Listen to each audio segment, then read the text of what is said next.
বাঞ্ছা কল্পতরুর্ভশ্চ কৃপা সিন্ধু ভয়েবাচং পতিতানাং পাবনেভ্যো বৈষ্ণবেভ্যো নমো নমঃ।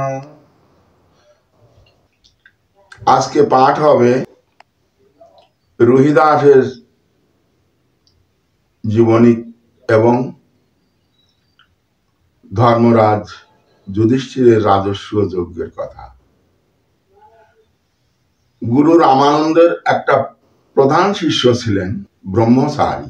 সেই ব্রহ্মচারীর উপরে আজ্ঞা ছিল গুরুদেবের, তুমি ভিক্ষা করে নিয়ে আসবে, মুষ্টি ভিক্ষা, স্থূল ভিক্ষা নয়, মুষ্টি ভিক্ষা করে নিয়ে আসবে, এই ছিল তার উপরে আজ্ঞা। উনি প্রভাতে উঠে ঠাকুর জাগিয়ে আরতি দেখিয়ে কিছু প্রসাদ মুখে দিয়ে উনি ভিক্ষায় বেরিয়ে যেতেন।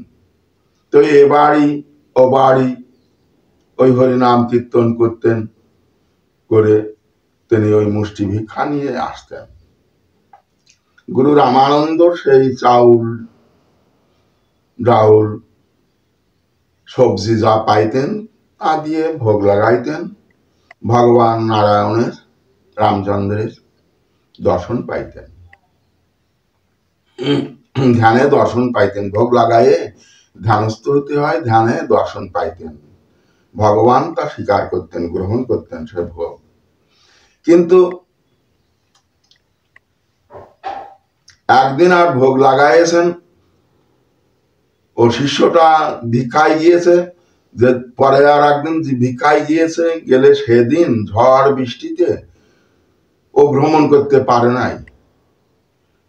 তাই এক বাড়িওয়ালা, এক গৃহস্বামী, সে স্থূল ভিক্ষা দেওয়ার জন্য প্রায় দিন ও বলে, তুমি এই টুটকি ভিক্ষা না করে আমার এখান থেকে স্থূল ভিক্ষা নিয়ে যাইও, তুমি আমাকে একটু এই কৃষ্ণ কথাটা তা বলিও, তুমি আমার এখান থেকে স্থূল ভিক্ষা নিয়ে যাইও।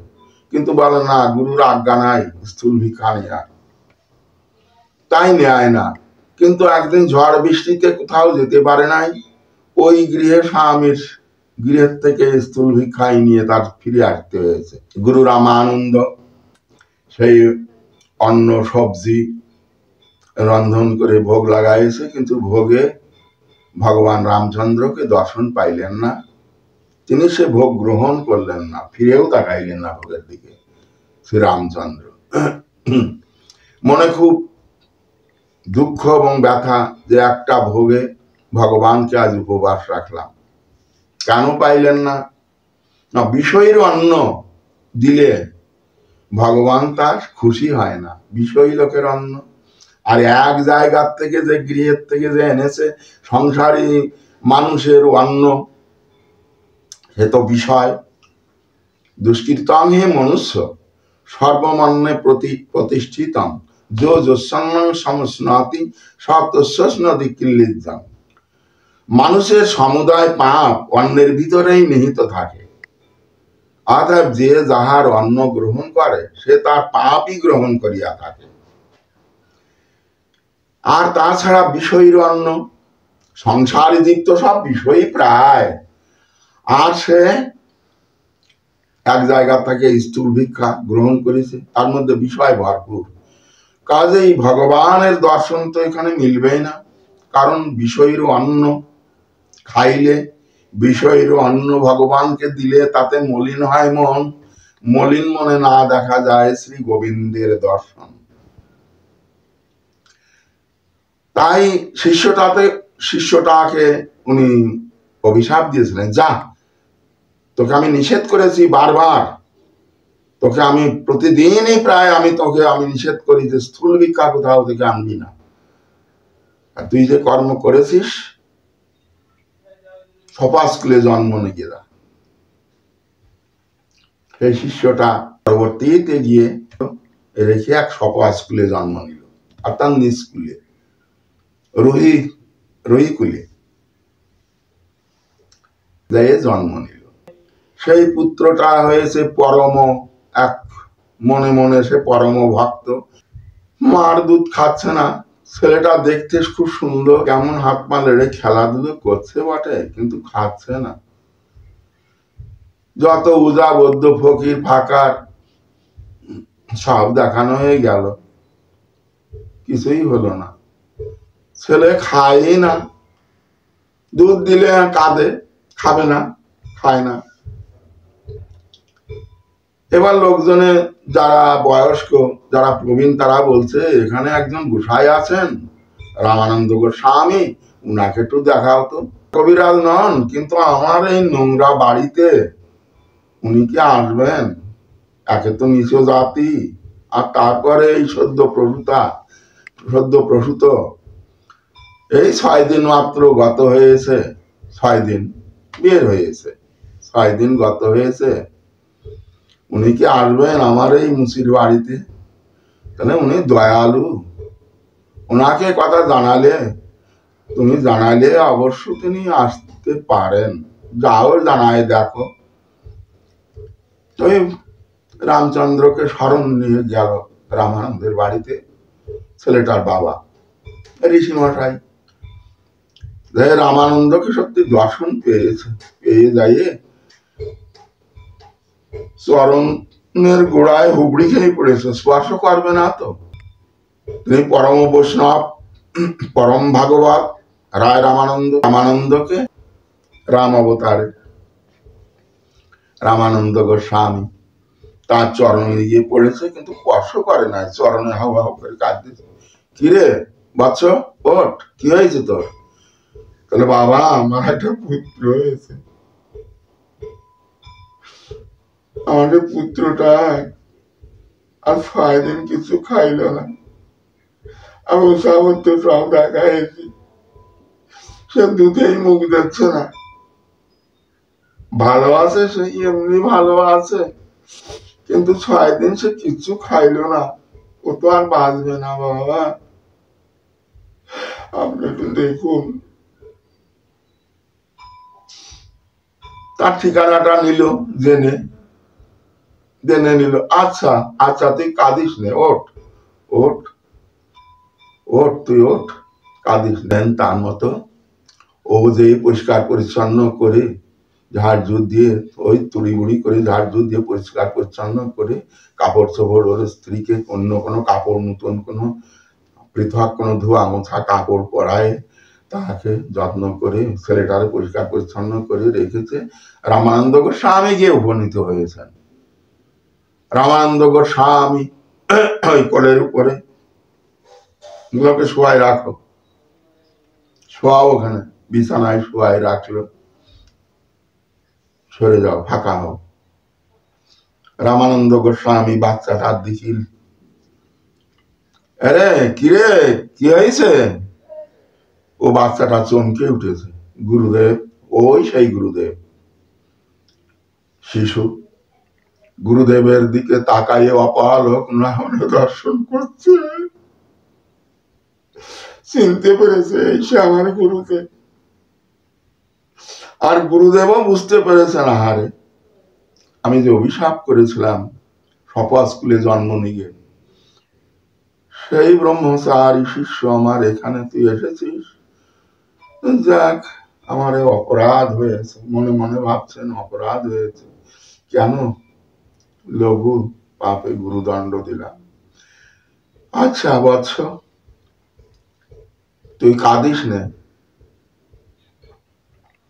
তুই কাঁদিস নে, আমি তোর কর্ণে মন্ত্র দিয়ে যাচ্ছি।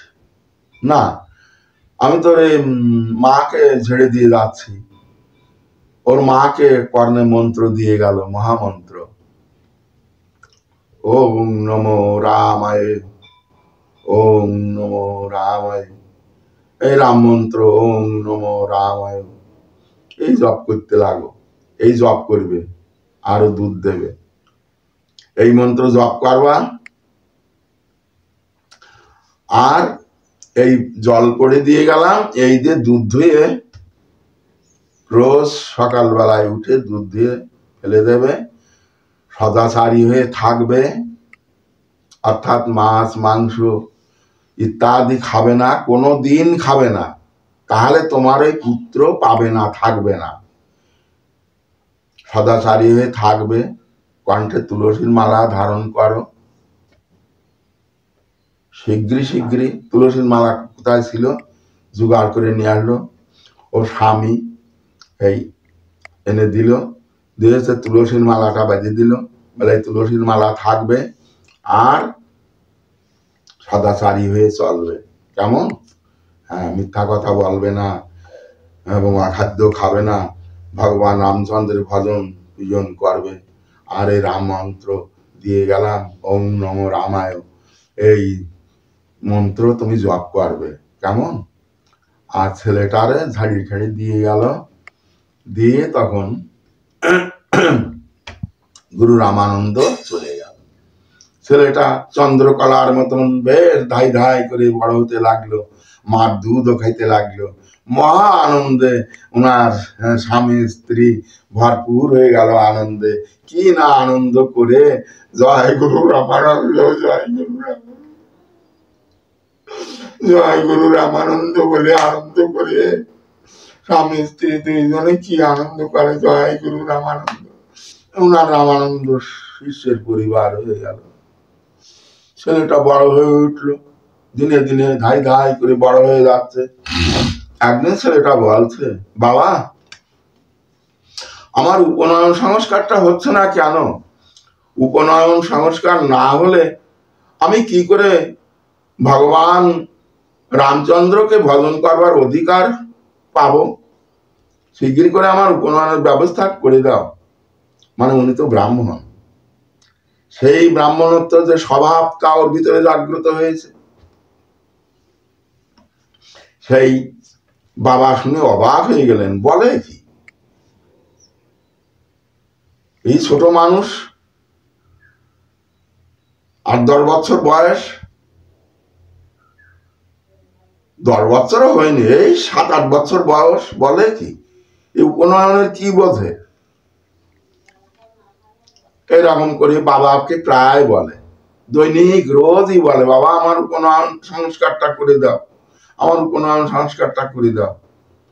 একদিন রামানন্দকে গিয়ে বললেন, বাবা আপনি যে বাচ্চাটারে দাঁড়াই দিয়েছিলেন সে ভালো হয়ে গেছে, সে দুধ খাচ্ছে, এখন সে বলছে আমার উপনয়নটা দাও, আমার দীক্ষা দাও। না, উপনয়নটা দাও। আমার উপনয়ন হচ্ছে না কেন? আমার উপনয়ন না হলে আমি কি করে ভগবান রামচন্দ্রকে ভজন করার অধিকার পাবো? এই সব কথা বলছে। ও আচ্ছা, যাও, আমি আসছি, যাও। উনি চলে গেলেন। গুরু রামানন্দ ওনার গৃহে দীক্ষা দিলেন।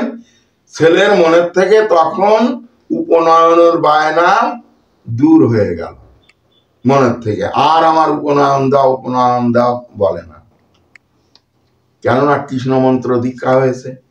কৃষ্ণ মন্ত্র দীক্ষা হলে সে আর ক্ষত্রিয় বৈশ্য শূদ্র কিছুই থাকে না, সে ব্রাহ্মণোত্তম হয়ে যায়। ও জুতোর কাজ, ছোট মানুষ, 10 বছর বয়স হয়েছে, বাচ্চাটা জুতোর কাজ শিখে ফেলেছে। ভক্ত বৈষ্ণব,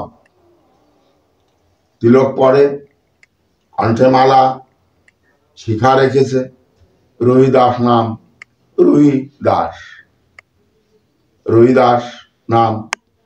এই রহিদাস পরম বৈষ্ণব রূপে আস্তে আস্তে প্রসারিত হয়ে গেল। রহিদাস পরম ভক্ত, সাধু ভক্ত, বৈষ্ণব ভক্ত। এই রহিদাসই রামানন্দ গোস্বামীর প্রধান শিষ্য বলে আখ্যায়িত হলেন। রামানন্দ গোস্বামীর শিষ্য, তাতে রামানন্দ গোস্বামীর মহাত্মা, তার শিষ্য মুচির ছেলে রামানন্দ, তার সম্মান, গুরু সম্মানের সম্মান। আর তাছাড়া এমনি সত্যি সে ওই যে পূর্বজন্মে রামানন্দের শিষ্য ছিল ব্রহ্মচারী, সে পরম ভক্ত, আজ পরম ভক্ত হয়ে গেছে। তো ভগবান ভক্তকে অনেক সময় নিষ্কুলে জন্ম দেয়। এরা সাভ্রষ্ট, এই নিষ্কুলে জন্ম পেয়ে এরা পরম ভক্ত হয়। কখনো তাদের সপস বা নিজ বলে মনে করা উচিত নয়, কর্তব্য নয়। কারণ উল্টা তার সপস হতে পারে। ব্যক্তিগত রূপে সে নিজে ব্রাহ্মণের উত্তম, তাই বৈষ্ণব চিনিতে নারে দেবের সকতরি, বৈষ্ণব চিনিতে নারে দেবের সকতরি, মুই কোন ছাড় হও শিশু অল্পমতি। বৈষ্ণবকে চিনতে পারা যায় না, স্কুলে জন্মগ্রহণ করেছে বলে যে তাকে নিজ বলা হবে তা যাবে না। রুহিদাস সদাচারী, রুহিদাস রাম ভক্ত, এই রুহিদাস পরম ভক্ত বলে জগতে ঘোষিত হয়ে গেলেন।